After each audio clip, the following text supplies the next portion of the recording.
নিৰ্বাচনী বতৰ আৰু আজি যোৱাকালি মই নিজৰে বুথত আমাৰ মান কি বাত আছিলে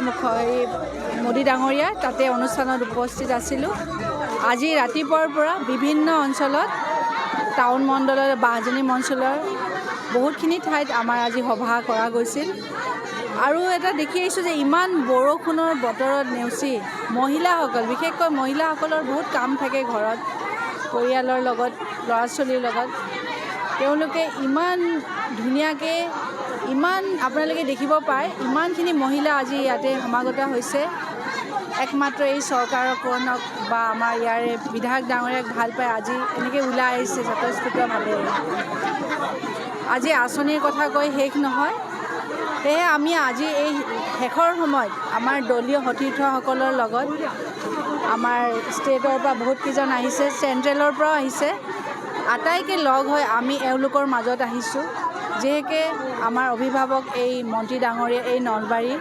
তেওঁৰ সহধৰ্মিনী হিচাপে আজি এওঁলোকক মাত দিবলৈ আহিছিলোঁ আৰু খুব ভাল লাগিছে তেওঁলোকক মত বিনিময় কৰি আৰু তেওঁলোকক আহ্বান জনাইছোঁ আগন্তুক আমাৰ নিৰ্বাচনত আমাৰ এই 9 তাৰিখে তেওঁলোকৰ যি বহুমূল্য ভোট সেইখিনি আমাক প্ৰদান কৰে বিজেপি চৰকাৰক আৰু এবাৰ ধুনীয়াকৈ চৰকাৰ কৰাৰ আৰু ৰাইজৰ সেৱা কৰিবলৈ আগবঢ়াই নিয়ে এই আহ্বান জনাইছোঁ। আজি মই অহা বেছি দিন হোৱা নাই, মই আমাৰ ঘৰত বাসন্তী পূজাৰ কাৰণে মই অকণমান ব্যস্ততাত আছিলোঁ। দুদিন ধৰি মই নিৰ্বাচন চলা এই সৰু সভাবিলাকত গৈছোঁ য'ত মন্ত্ৰী ডাঙৰীয়াই বিভিন্ন অসমৰ দায়িত্বত আছে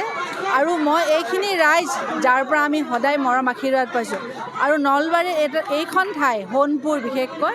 ইয়াৰে মানুহখিনি খুব মানে একেলগে সিহঁতে যিকোনো মিটিঙত তেওঁলোকে আহি আমাক সদায় সহযোগ কৰি আহিছে, তেওঁলোকে মৰম দিছে, ভালপোৱা দিছে, আশীৰ্বাদ কৰিছে। সেইবাবে আজি আমি সোণপুৰৰ এনে ভিতৰুৱা ঠাই এখনত আহি হ'লেও মানুহখিনিৰ মাজত আমি উপস্থিত হৈছোঁ আৰু মানুহখিনি সঁহাৰি পাইছোঁ আৰু প্ৰত্যেকজনৰ কথাত বা মুখতে দেখিলেই আমি গম পাওঁ তেওঁলোকে সুখী এই চৰকাৰখনক লৈ আৰু আগন্তুক তেওঁলোকৰ বহুত আশা আছে আমাৰ এই চৰকাৰৰ পৰা আৰু সেইখিনি আমি কৰি যোৱাৰ আমি প্ৰতিশ্ৰুতিও দিছোঁ আৰু ভগৱানৰ ওচৰত প্ৰাৰ্থনা কৰোঁ সেইখিনি আমাক শক্তি সদায় দি থাকক যে আমি তেওঁলোকৰ ৰাইজৰ সেৱা কৰিব যাব পাৰিম। হয়, মই আজি নহয় আপোনালোকে গম পায় আপোনালোকৰ ছ'চিয়েল মিডিয়াৰ ফালৰ পৰাই আপোনালোকে যদি অনুষ্ঠান গম পায় মই আজি যেতিয়াৰ পৰা বিধায়ক হৈছে বিভিন্ন নলবাৰীৰ বিভিন্ন গাঁও অঞ্চলত মুখ্যমন্ত্ৰীৰ সাহাৰ্য পুঁজি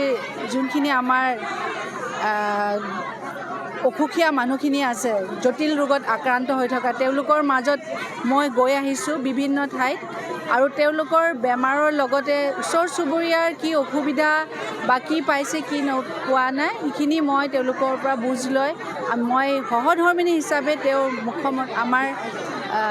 জয়ন্ত মল্ল বৰুৱা ডাঙৰ বিধায়কক মই সেইখিনি অৱগত কৰাওঁ আৰু সেইখিনি সুযোগ দিছে তেখেতে আৰু মোক তেওঁৰ সহধৰ্মিনী হিচাপে মই এইখিনি কৰি আহিছোঁ। ধন্যবাদ।